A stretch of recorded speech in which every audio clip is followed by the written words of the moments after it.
ವೀಕ್ಷಕರೇ ನಮಸ್ಕಾರ. ತಮ್ಮ ಪರಿಚಯ ವಾಹಿನಿಗೆ ಸುಸ್ವಾಗತ. ಆತ್ಮೀಯರೇ, ಸೌರಮಾನ ಮತ್ತು ಚಾಂದ್ರಮಾನ ವರ್ಷಗಳ ನಡುವಿನ ವ್ಯತ್ಯಾಸವನ್ನು ಸರಿದೂಗಿಸಲು 3 ವರ್ಷಗಳಿಗೊಮ್ಮೆ ಬರುವಂತಹ ವಿಶೇಷವಾದ ತಿಂಗಳೇ ಅಧಿಕ ಮಾಸ. ಈ ಅಧಿಕ ಮಾಸಕ್ಕೆ ಮೊದಲು ಯಾವುದೇ ಅಧಿಪತಿ ದೇವರು ಇರಲಿಲ್ಲ. ಆಗ ಭಗವಂತ ಶ್ರೀಹರಿಯು ಈ ಮಾಸಕ್ಕೆ ತಮ್ಮ ಪುರುಷೋತ್ತಮ ಎಂಬ ಹೆಸರನ್ನೇ ನೀಡಿ ತಾವೇ ಅಧಿಪತಿಯಾದರು. ಈ ಮಾಸದಲ್ಲಿ ಮದುವೆ, ಉಪನಯನ ಮುಂತಾದ ಶುಭ ಕಾರ್ಯಗಳನ್ನು ಮಾಡಲಾಗುವುದಿಲ್ಲ. ಆದರೆ ಜಪತಪ, ದಾನ ಧರ್ಮ ಮತ್ತು ಪೂಜೆಗಳಿಗೆ ಈ ಮಾಸ ಅತ್ಯಂತ ಶ್ರೇಷ್ಠವಾದಂತಹ ಸಮಯ.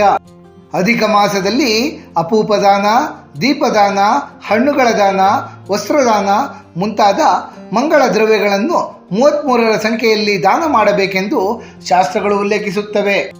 ಆದರೆ ಆರ್ಥಿಕ ಸಮಸ್ಯೆಯಿಂದಾಗಿ ಮತ್ತು ಅನಿವಾರ್ಯವಾದ ಕಾರಣಗಳಿಂದಾಗಿ 33ರ ಸಂಖ್ಯೆಯಲ್ಲಿ ವಸ್ತುಗಳನ್ನು ದಾನ ಮಾಡಲು ಕೆಲವರಿಗೆ ಸಾಧ್ಯವಾಗದೇ ಇರಬಹುದು. ಅಂತಹ ವಿಷಮ ಪರಿಸ್ಥಿತಿಯಲ್ಲಿ ನಮ್ಮ ಧರ್ಮಶಾಸ್ತ್ರಗಳು ಒಂದು ಸರಳವಾದ ಮಾರ್ಗವನ್ನು ಸೂಚಿಸುತ್ತವೆ.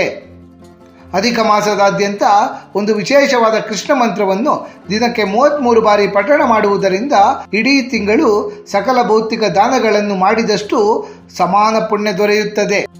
ನಮ್ಮ ಈ ಪ್ರಸ್ತುತ ಸಂಚಿಕೆಯಲ್ಲಿ ಅಧಿಕ ಮಾಸದಲ್ಲಿ ಪಠಣ ಮಾಡಬೇಕಾಗಿರುವ ಪ್ರಭಾವಿ ಕೃಷ್ಣ ಮಂತ್ರ ಯಾವುದು, ಈ ಮಂತ್ರದ ಅರ್ಥವೇನು, ಈ ಮಂತ್ರವನ್ನೇಕೆ ನಾವು ಅಧಿಕ ಮಾಸದಲ್ಲಿ ಪಠಣ ಮಾಡಬೇಕು, ಇದರಿಂದ ನಮಗೆ ದೊರೆಯುವ ಪ್ರಯೋಜನಗಳಾವುವು ಎಂಬಿತ್ಯಾದಿ ಕುತೂಹಲಭರಿತ ಪ್ರಶ್ನೆಗಳಿಗೆಲ್ಲ ಒಂದೊಂದಾಗಿ ಉತ್ತರಗಳನ್ನು ಕಂಡುಕೊಳ್ಳುತ್ತಾ ಹೋಗೋಣ.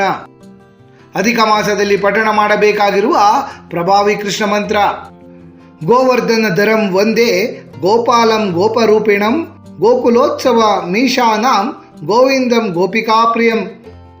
ಈ ಮಂತ್ರವು ಬೃಹನ್ನಾರದೀಯ ಪುರಾಣ ಮತ್ತು ಪದ್ಮ ಪುರಾಣಗಳಲ್ಲಿ ಅಧಿಕ ಮಾಸದ ಮಹಾತ್ಮೆಯ ಕಥಾ ಸಂದರ್ಭದಲ್ಲಿ ಉಲ್ಲೇಖಗೊಂಡಿದೆ.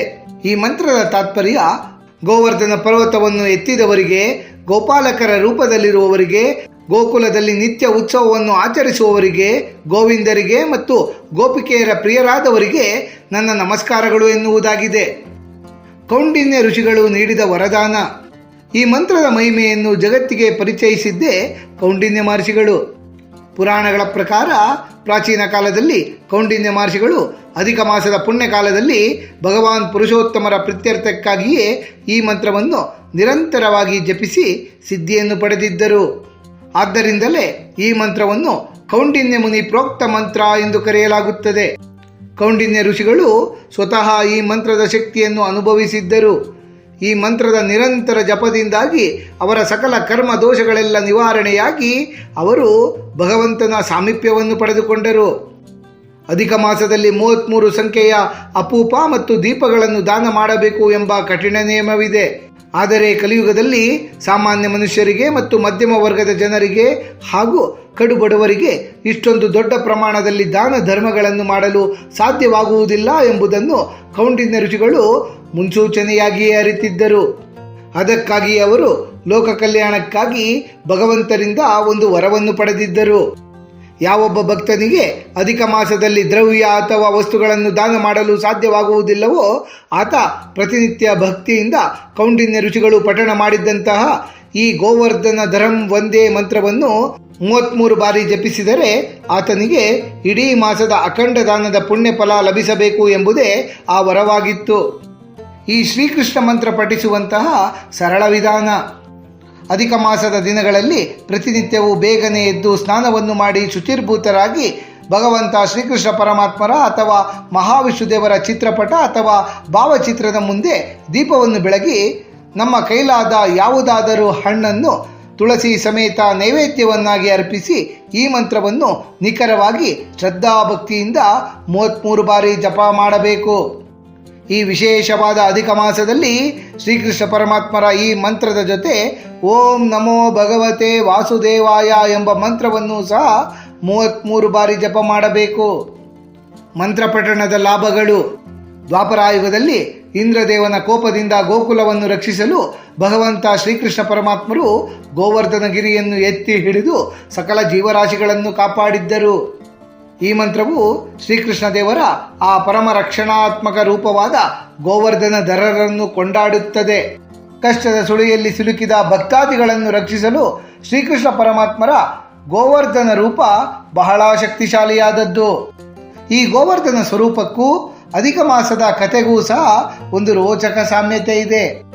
ಇಂದ್ರನು ಬಹಳ ಕೋಪಿಷ್ಠನಾಗಿ ಅಹಂಕಾರದಿಂದ ಮಹಾಮಳೆಯನ್ನು ಸುರಿಸಿ ಇಡೀ ಗೋಕುಲವನ್ನು ಮುಳುಗಿಸಲು ಬಂದಾಗ ಅಸಹಾಯಕರಾದ ಜನರನ್ನೆಲ್ಲ ರಕ್ಷಣೆ ಮಾಡಲು ಭಗವಂತ ಶ್ರೀಕೃಷ್ಣ ಪರಮಾತ್ಮರು ಬೆರಳಿನಲ್ಲಿಯೇ ಗೋವರ್ಧನಗಿರಿಯನ್ನು ಎತ್ತಿ ಆಶ್ರಯವನ್ನು ನೀಡುತ್ತಾರೆ.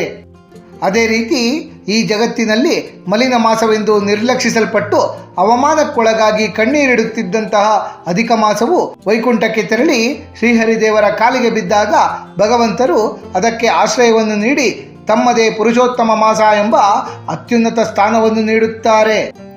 ಯಾರು ಈ ಮಂತ್ರವನ್ನು ಪ್ರತಿನಿತ್ಯವೂ 33 ಬಾರಿ ಶ್ರದ್ಧಾಭಕ್ತಿಯಿಂದ ಜಪಿಸುತ್ತಾರೋ ಅವರ ಜೀವನದಲ್ಲಿ ಎಂಥದ್ದೇ ಕಷ್ಟದ ಬಿರುಗಾಳಿ ಬರಲಿ, ಆರ್ಥಿಕ ಬಿಕ್ಕಟ್ಟು ಬರಲಿ ಅಥವಾ ಜಾತಕದಲ್ಲಿ ಎಂತಹ ದೋಷವಿದ್ದರೂ ಇರಲಿ, ಅವರನ್ನು ಶ್ರೀಕೃಷ್ಣ ಪರಮಾತ್ಮರು ಗೋವರ್ಧನ ಬೆಟ್ಟವನ್ನು ಛತ್ರಿಯಂತೆ ಎತ್ತಿ ಗೋಕುಲವಾಸಿಗಳನ್ನು ರಕ್ಷಿಸಿದ ಹಾಗೆಯೇ ಬಹಳ ಸುರಕ್ಷಿತವಾಗಿ ರಕ್ಷಣೆ ಮಾಡುತ್ತಾರೆ ಎಂಬುದು ಇದರ ಪ್ರತೀತಿ.